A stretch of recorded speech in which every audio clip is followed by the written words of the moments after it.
Morning class 12th हम विविध प्रश्नावली कर रहे थे।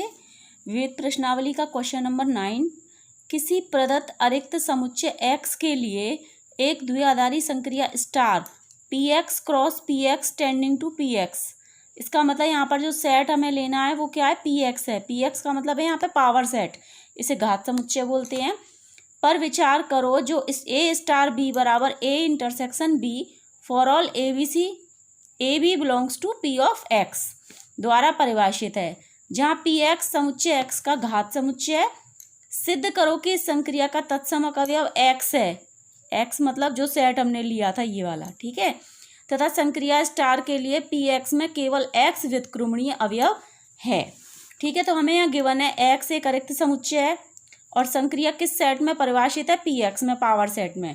अब पावर सेट क्या होता है, देखो आपने 11th क्लास में पढ़ा था। जैसे मैंने कोई सेट ले लिया 1 2 3, ठीक है, तो इसका पावर सेट क्या होगा, इसके जितने भी उपसमुच्चय होंगे उन सब का जो समुच्चय होगा उसे क्या कहेंगे हम, पावर सेट।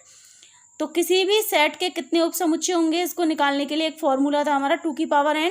यहाँ n था नंबर ऑफ एलिमेंट, तो यहाँ पर कितने एलिमेंट है इसमें 3, तो 2 की पावर 3 कितना हो गया 8। तो इसमें उपसमुच्चय कितने आएंगे 8। पहला आएगा नल सेट यानी रिक्त समुच्चय, फिर 1, फिर 2, फिर 3, इसके सारे उपसमुच्चय लिखेंगे। फिर 1 2, फिर 2 3, फिर 1 3 और फिर 1 2 3, 1 2 3 4 5 6 7 8 8 आ गए ना। तो ये जो सेट है इसको क्या कहते हैं हम, घात समुच्चय। तो हमें जो एलिमेंट पिक करने हैं वो इसमें से पिक करने हैं, ठीक है। ए और बी की वैल्यू आएंगी वो किस में से आएंगी, इस घात समुच्चय में से आएंगी, ठीक है। अब इस संक्रिया को परिभाषित कैसे किया है, A star B is equal to A intersection B. यहाँ पर हम स्मॉल लेटर का यूज नहीं करेंगे क्योंकि यहाँ पर हमारे जो एलिमेंट है वो भी एक सेट है और सेट को कभी भी स्मॉल लेटर से डिनोट नहीं किया जाता, ठीक है। A b belong to P of X, ठीक है। अब तत्समक के लिए हमारी परिभाषा क्या है, तत्समक के लिए परिभाषा है कि ई कोई तत्समक है तो ये वाली कंडीशन वेरीफाई होनी चाहिए। किसके लिए, तत्समक के लिए। ए स्टार ई बराबर A is equal to E star A. तो ए स्टार, अब क्योंकि क्वेश्चन में कह रहा है कि सिद्ध करो कि एक्स तत्समक है तो हम एक्स को ही लेकर चलेंगे, ए स्टार एक्स। तो ए स्टार एक्स परिभाषा से क्या होगा, ए इंटरसेक्शन एक्स। एक्स का मतलब है पूरा समुच्चय, ठीक है। और ए इनमें से कोई भी ले लेंगे तो इनमें से किसी का भी अगर इससे इंटरसेक्शन निकालेंगे तो वही सेट आएगा। जैसे मान लीजिए मैंने एक 1 ले लिया और एक्स तो आपका यही होगा 1 2 3, तो इन दोनों का इंटरसेक्शन 1 ही आएगा। तो x का किसी के भी साथ इंटरसेक्शन निकालेंगे बाकी बचे हुए उपसमुच्चयों के साथ तो वही आएगा। तो इसीलिए A star X is equal to A intersection X is equal to A आ गया। या हम एक्स स्टार ए लेंगे तो एक्स इंटरसेक्शन ए बराबर भी ए आएगा। तो अतः एक्स एक तत्समक अवयव है। अब व्युत्क्रमणीय के लिए डेफिनेशन थी हमारी कि ए स्टार की किसी ए बिलोंग्स टू पी एक्स के लिए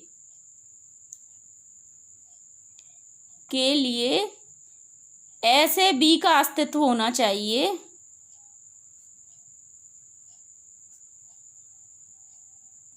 पी एक्स का अस्तित्व हो कि, बेटा यहाँ पर जहाँ पर भी आपसे तत्समक या व्युत्क्रमणीय पूछेगा वहाँ उसकी डिफाइन लिखनी जरूरी है, ठीक है।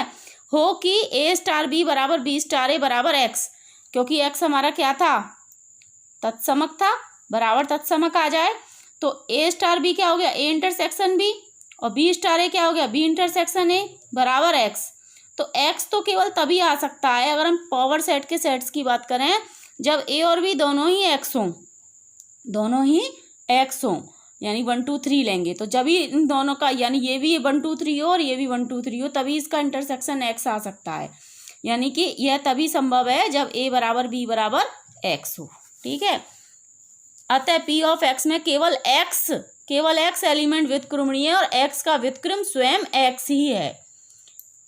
आपको ये 9 क्वेश्चन अच्छे से समझ में आ गया होगा। क्वेश्चन 10 बहुत इजी है लेकिन बेटा इसे समझ के नहीं किया आपने शायद, लेकिन इसे एक बार समझ लीजिए। देखिए क्वेश्चन 10 में कह रहा है समुच्चय 1 2 3 से लेकर n तक से स्वयं तक के समस्त आच्छादक फलनों की संख्या ज्ञात करो। यानी एक सेट है हमारे पास, ये डोमेन और ये हो गया आपका कोडोमेन और रेंज, क्योंकि आच्छादक कह रहा है तो दोनों ही इक्वल होंगे और दोनों ही सेट सेम है, 1 से लेकर n तक, 1 से लेकर n तक।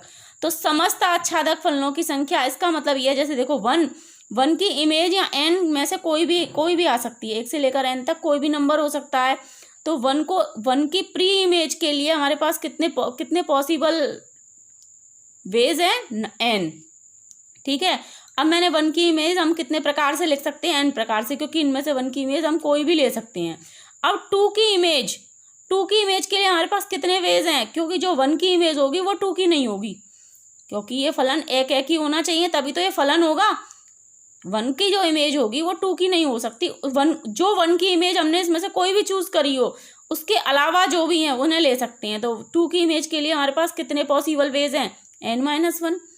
इसी तरह हम करते चले जाएंगे तो लास्ट में n के लिए हमारे पास एक ही पॉसिबल वेज बचेगा। तो इस प्रकार ये हमारा इस तरह क्रमचय बन जाएगा, n into n-1 into n-2 up to 3 to 1। तो इस प्रकार, और इसको हम क्या लिख सकते हैं, फैक्टोरियल n। तो समस्त आच्छादक फलनों की संख्या कितनी होगी, फैक्टोरियल n। कोई एक पर्टिकुलर नहीं कह रहा, वो ये कह रहा है 1 की इमेज पहले n में से कोई भी हो सकती है, तो 2 की फिर n-1 तरीकों से निकाल सकते हैं, 3 की n-2 तरीके से निकाल सकते हैं, क्योंकि अगर ये फलन है तो ये एक ही भी होना चाहिए। समझ में आया? तो इसीलिए इसका आंसर फैक्टोरियल n आएगा। और इसको लिखेंगे इस तरीके से, समुच्चय 1 to n से स्वयं तक के समस्त आच्छादक फलनों की संख्या 1 to n के कुल क्रमचयों की संख्या बराबर फैक्टोरियल n होगी।